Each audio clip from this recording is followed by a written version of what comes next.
Ben-Hadad, segundo, rei da Síria, fez uma emboscada contra Jeorão, rei de Israel. Mas o profeta Eliseu advertiu Jeorão para que não passasse por aquele lugar. Quando ele falhou, o rei da Síria pensou que havia um traidor entre eles. Quem está informando ao rei de Israel? Então eles lhe explicaram que não havia traidor, mas que o profeta Eliseu sabia até mesmo o que o rei estava dizendo em seu quarto. Imediatamente Ben-Hadad mandou chamar Eliseu, que estava em Dotã. E quando o servo de Eliseu viu que eles estavam cercados por um grande exército, ficou cheio de medo. Meu senhor, o que faremos? Eliseu tranquilizou-o. Não tenha medo. Aqueles que estão conosco são mais numerosos do que eles. E então ele orou para que Deus abrisse os olhos de seu servo.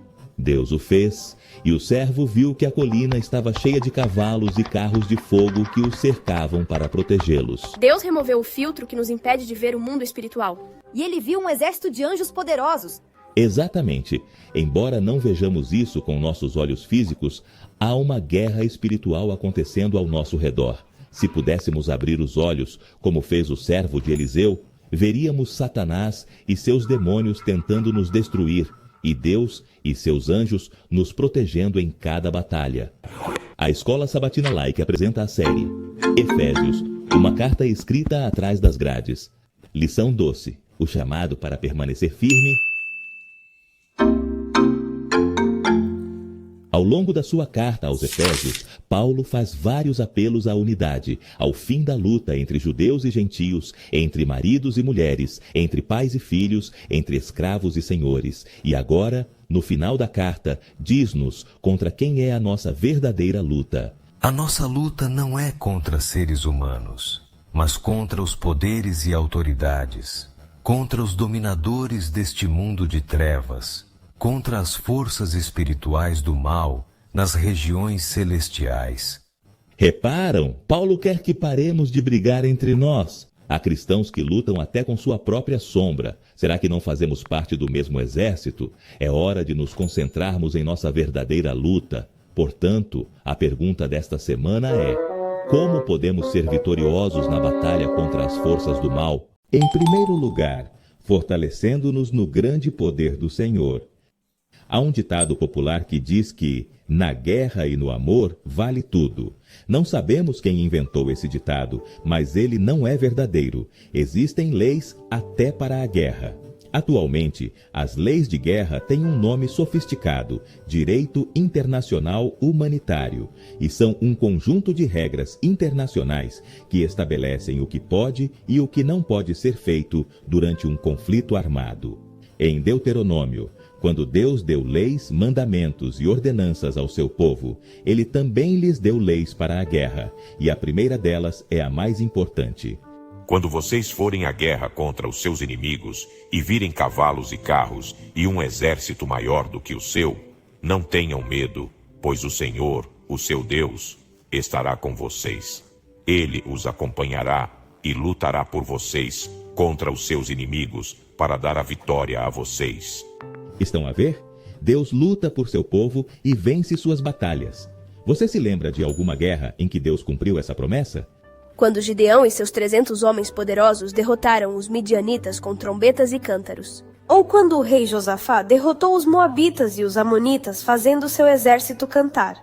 É isso mesmo. E agora, em Efésios, Paulo nos diz que, na guerra espiritual, essa primeira lei de guerra ainda se aplica. Fortaleçam-se no Senhor e no seu forte poder. Ouçam com atenção. Assim como no passado, a vitória era uma consequência da presença e do poder de Deus, no presente, a força da igreja está na onipotência de nosso Senhor ressuscitado, o capitão da nossa guerra. Em segundo lugar, vestindo toda a nossa armadura. Não nos enganemos, Deus não lutou as batalhas de seu povo enquanto eles assistiam à Netflix sentados confortavelmente em um sofá. Eles tiveram que vestir a armadura e sair para a batalha. Será que é diferente na guerra espiritual? Claro que não. Paulo nos pede que vistamos a armadura completa. Vistam toda a armadura de Deus, para poderem ficar firmes contra as ciladas do diabo. O que é essa armadura? Paulo usa os elementos usados pelos soldados romanos para nos dar um inesquecível conselho de guerra. Ele nos diz para nos cingirmos com o cinto da verdade, nos protegermos com a couraça da justiça, sermos calçados com a prontidão do evangelho da paz, tomarmos o escudo da fé para apagar todas as flechas inflamadas do maligno, tomarmos o capacete da salvação, a espada do Espírito, que é a palavra de Deus, e usarmos em todos os momentos a arma superpoderosa da oração. E não sei se vocês notaram, mas Paulo diz para vestirmos toda a armadura. Quase toda não é suficiente. O que aconteceria, por exemplo, se eu não usasse o escudo da fé, mesmo que tivesse o restante da armadura? Uma flecha flamejante do maligno pode perfurar sua garganta. Bem, isso soou um pouco forte, mas é verdade. Lembre-se de que esse inimigo é invisível. Deus está na frente lutando por nós. Isso é verdade, mas ele não quer que fiquemos desprotegidos. Vamos nos revestir de toda a armadura para enfrentar o inimigo. E em terceiro lugar, permanecendo firmes até o fim, Efésios não é a única carta em que Paulo usa vocabulário militar para se referir ao grande conflito. Em Colossenses 2,15 diz que Deus desarmou os poderes e as autoridades. Em 1 Coríntios 15:54 diz que a morte foi tragada pela vitória. Em Romanos 16:20 diz que, muito em breve, o Deus da paz esmagará Satanás debaixo dos vossos pés. Paulo sempre entendeu o conflito entre o bem e o mal como uma guerra cósmica de longa duração, e nesse contexto lança uma expressão digna da nossa mais atenta análise. Mantenham-se firmes.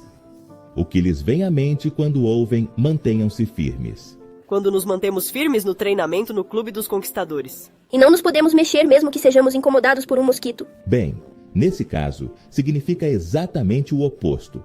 Manter-se firme nos antigos campos de batalha significava defender sua posição na luta corpo a corpo que ocorria quando os dois exércitos inimigos se enfrentavam para lutar com punho e espada. Se eles ficassem parados, o que acontecia com eles? Eles eram atravessados pela espada. Isso soou alto novamente, mas também era verdade. Todo soldado tinha de lutar com as mãos, a mente e o coração para se manter de pé até o fim da batalha. Percebem? Permanecer firmes não significa estar em uma postura relaxada. É engajar-se vigorosamente na batalha, empregando todas as armas espirituais que Deus nos deu. Mas esperem, é aqui que a igreja se torna importante. É aqui que aquele que diz que não precisa de uma igreja deve reconsiderar suas palavras. Não importa quanta armadura você tenha, quem pode ficar sozinho contra o exército das trevas? Não há nenhum Rambo ou John Wick entre nós. Eles só existem nos filmes de fantasia de Hollywood. Paulo compara a igreja a um exército e nos exorta a permanecer firmes num só espírito, lutando unânimes pela fé evangélica. Vocês ouviram bem, lutando de comum acordo. Agora, podemos entender melhor por que, ao longo da carta, Paulo pede a união entre judeus e gentios, entre maridos e mulheres, entre pais e filhos e entre escravos e senhores. Porque precisamos de um exército unido para enfrentar o verdadeiro inimigo. Se toda a igreja for fortalecida no poder do Senhor, vestir toda a armadura e permanecer firme, seremos uma igreja triunfante. Portanto, pare de lutar contra seu irmão, pois a nossa luta não é contra seres humanos, mas contra os poderes e autoridades, contra os dominadores deste mundo de trevas, contra as forças espirituais do mal nas regiões celestiais. Por isso, vistam toda a armadura de Deus, para que possam resistir no dia mau e permanecer inabaláveis, depois de terem feito tudo. A Escola Sabatina Like convida-o a continuar a estudar em conjunto a série Efésios, uma carta escrita atrás das barras. Não se esqueça de se inscrever no nosso canal e compartilhar este vídeo. Lembre-se que, juntos, podemos crescer mais.